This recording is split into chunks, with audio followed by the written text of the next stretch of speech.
कर्म ब्रह्म उद्भवम विद्धि ब्रह्म अक्षर समुद्भवम तस्मात् सर्वगतम ब्रह्म नित्यम यज्ञ प्रतिष्ठितम. Hello friends, this is the 15th shlok of the third chapter of Bhagavad Gita, and today we will understand this shlok in detail. So let's first go over its meaning. So the shlok says, Karma Brahma Udbhavam Viddhi, which means karma is generated by Brahma, know this. Brahma Akshar Samudbhavam, which means the word is generated with Brahma. Tasmat Sarvagatam Brahma, which means therefore Brahma is everywhere. Nityam Yagya Pratishthitam, which means always situated in the Yagya. So, in this shlok, Sri Krishna is continuing to describe the connection between us and the Yagya, which is going on in this whole creation. And in the previous shlok, he explained how we are associated with the karma, which is action.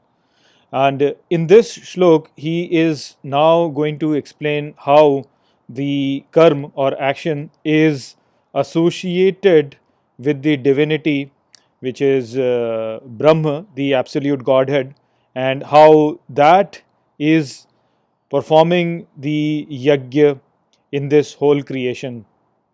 So, in this shlok, basically he says that the karma or action is generated through Brahma. This you should know. Then he says that Brahma and the word, which is Akshar, which can be understood as Ved or Om, I'll describe that later. But what he's saying is that Brahma and the word are generated together.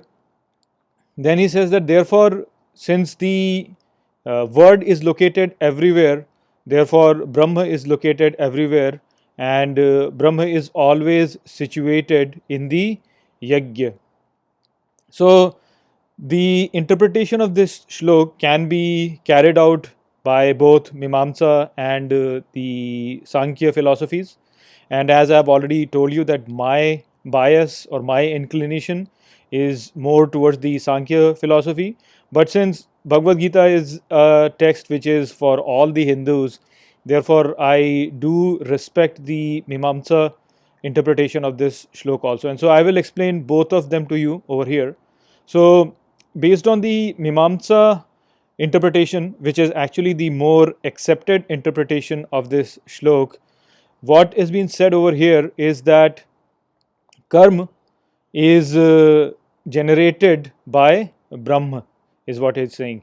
Now, karma, as we have discussed in the previous shlok, is the same as yajna, and from the Mimamsa point of view, this karma and yajna actually is the karma kand of the Vedas, where the fire sacrifice is carried out and the oblations are provided to the fire to basically offer the sacrifice to the gods. So that is what has been interpreted by karma and yajna from the Mimamsa point of view. And what is being mentioned over here is that when you perform these fire sacrifices, you are basically uttering the Vedic mantras, and then you are making sacrifice to the fire. So this sacrifice, this Vedic mantras that have been carried out, they've all been presented in the Vedas, and Vedas are being the word Akshar that has been mentioned over here is basically the Vedas that they're talking about. And what he is saying is that the Vedas and the Brahma, they are generated together, which means that when you are performing the fire sacrifice, when you are chanting the Vedic mantras, then this is basically a method for you to really form a contact with the Brahma. And so whenever you make fire sacrifice like this, you are making an offering to Brahma. And then Sri Krishna has said that that's why Brahma is everywhere. So, which means that wherever you are performing this fire sacrifice, wherever you are chanting the Vedic mantras, then there Brahma is located, and he is located everywhere wherever you perform this fire sacrifice. In other words, if you go to any place and you perform this fire sacrifice, then you will come in contact with Brahma over there, and you can make offerings through the fire sacrifice. So that is the interpretation of the Mimamsa philosophy. However, I personally do not really find any connection with my own understanding with this interpretation. So I interpret it in a different way. I interpret it from the Sankhya point of view, and the way I interpret it is basically that we already know that karma is the selfless work, which is yajna, because yajna is also selfless work. So over here, karma means duty and selfless work. And in this world, whenever you perform a selfless work, then you are not associating your ego with it. So that activity then is coming directly from Brahma.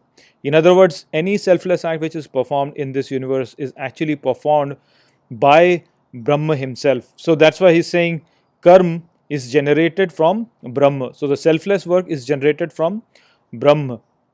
Then he says that Brahma and Akshar are generated together. So here I interpret Akshar as the sacred syllable Om, and Om is the source of this whole universe. Therefore, Brahma, which is the absolute Godhead, and Om, which is the first representation of the absolute Godhead in terms of the sound, they have generated together.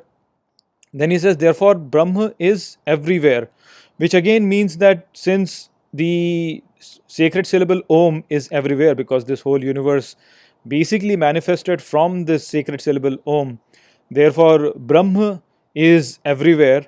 And whenever you're performing a selfless act, wherever it is performed, that selfless act is performed by Brahma himself. And therefore, in this universe, since most of the activities, I mean, I will not say most of the activities, all of the activities in this universe in on the divine scale are not really performed for any personal gain. They are all being performed selflessly. Therefore, this entire creation is yajna, and in this yajna, everywhere Brahma is situated.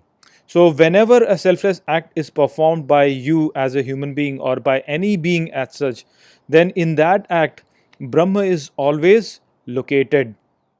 This is the interpretation of my own for this shlok, and to me that is what makes more sense rather than saying the Mimamsika version. But then again, Gita is something which is recorded to cater for every person, and so that's why the Mimamsik interpretation should also be respected, because that is another way of looking at this whole thing. So I hope that I have explained both these interpretations well to you. I've explained this shlok well to you. So with that, I will close this video. I will see you all in the next video. Take care.